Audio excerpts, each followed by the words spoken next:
First story, The Lion and the Mouse. Once when a lion, the king of the jungle, was asleep, a little mouse began running up and down on him. This soon awakened the lion, who placed his huge paw on the mouse, and opened his big jaws to swallow him. "Pardon, O king," cried the little mouse. "Forgive me this time. I shall never repeat it, and I shall never forget your kindness.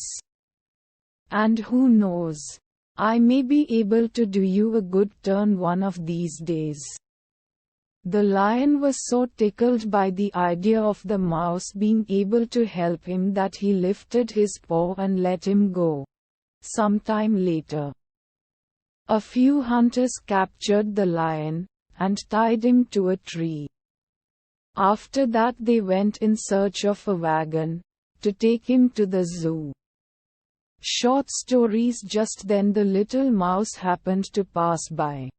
On seeing the lion's plight, he ran up to him and gnawed away the ropes that bound him, the king of the jungle. "Was I not right?" said the little mouse, very happy to help the lion. Moral: small acts of kindness will be rewarded greatly. Second story, The Milkmaid and Her Pail. Patty the milkmaid was going to the market carrying milk in a pail on her head. As she went along, she began calculating what she would do with the money she would get for the milk. "I'll buy some fowls from Farmer Brown," said she, "and they will lay eggs each morning, which I will sell to the parson's wife. With the money that I get from the sale of these eggs, I'll buy myself a new dimity frock and a chip hat, and when I go to the market, won't all the young men come up and speak to me? Polly Shaw will be so jealous, but I don't care. I shall just look at her and toss my head like this." Short stories. As she spoke that, she tossed her head back and the pail fell off it, and all the milk was spilt. Moral: do not count your chickens before they are hatched. Third story, Gold Coins and a Selfish Man.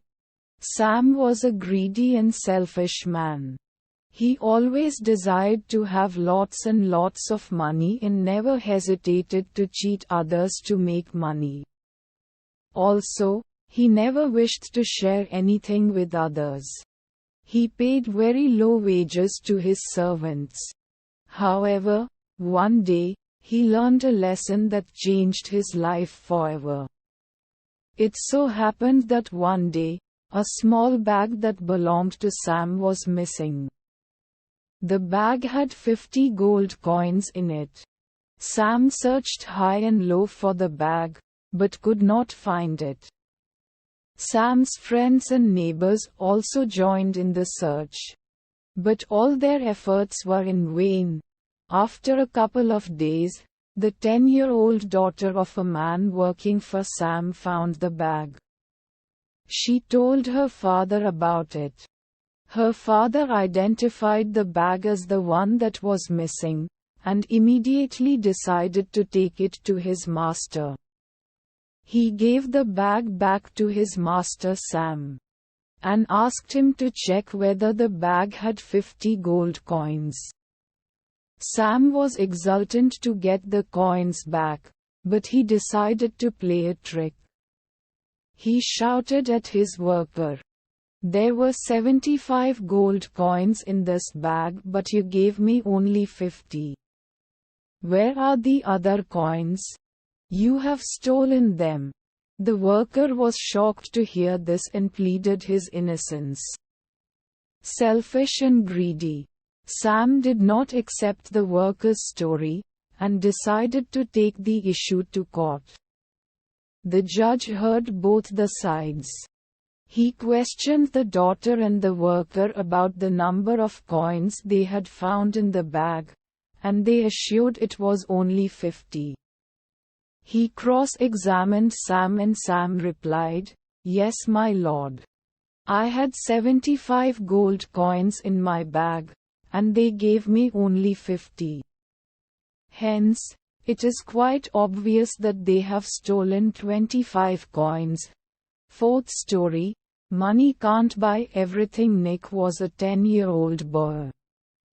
He was the only son to his parents. Nick's father was a very busy businessman who could not spend time with his son. He came home after Nick slept, and was off to office before Nick woke up in the morning. Nick yearned for his father's attention. He wanted to go outdoors and play with his father just like his friends did.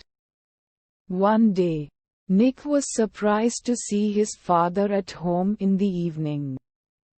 "Dad, it is a big surprise to see you at home," Nick said. "When will you be back?" "Tomorrow noon." Nick was in deep thought for a while. Then he asked, "Dad, how much do you earn in a year?" Nick's father was taken aback. He said, "My dear son, it's a very big amount and you won't be able to understand it." "Okay, Dad. Are you happy with the amount you earn?" "Yes, my dear. I'm very happy, and in fact I'm planning to launch a new branch and a new business in a few months." "Isn't that great?" "Yes, Dad. I'm happy to hear that. Can I ask you one more question?" "Yes, dear." "Dad, can you tell me how much you earn in a day or even half a day?" "Nick, why are you asking this question?" Nick's father was perplexed, but Nick was persistent. "Please answer me. Can you please tell me how much you earn in an hour?" Nick's father gave in and replied, "It will be around $25 per hour." Nick ran to his room upstairs, and came down with his piggy bank that contained his savings. "Dad, I have $50 in my piggy bank. Can you spare 2 hours for me? I want to go to the beach and have dinner with you tomorrow evening. Can you please mark this in your schedule?" Nick's father was speechless. The greatest gift a parent can give his child is time. Money can't buy everything. Fifth story, True Wealth. Once upon a time, there lived a very rich and wealthy man in a big town. He led a luxurious life. He always boasted about his wealth to his friends and relatives. His son was studying in a distant city and he returned home for vacation. The rich man wanted to show off to his son how rich he was. But his son wasn't fond of any luxurious lifestyle. However, the rich man wanted to make his son realize that his lifestyle was extremely rich and that poor people suffered a lot. He planned a day's visit to the entire town to show him the life of the poor people. The father and the son took a chariot and visited the entire town. They returned home after 2 days. The father was happy that his son was very quiet after seeing the poor people honoring the rich man and after witnessing the sufferings of the poor due to lack of facilities. The rich man asked his son, "Dear boy, how was the trip? Have you enjoyed it?" "Yes, my dad, it was a great trip with you," the son replied. "So, what did you learn from the trip?" the father asked. The son was silent. "Finally you have realized how the poor suffer and how they actually live," said the father. "No, father," replied the son.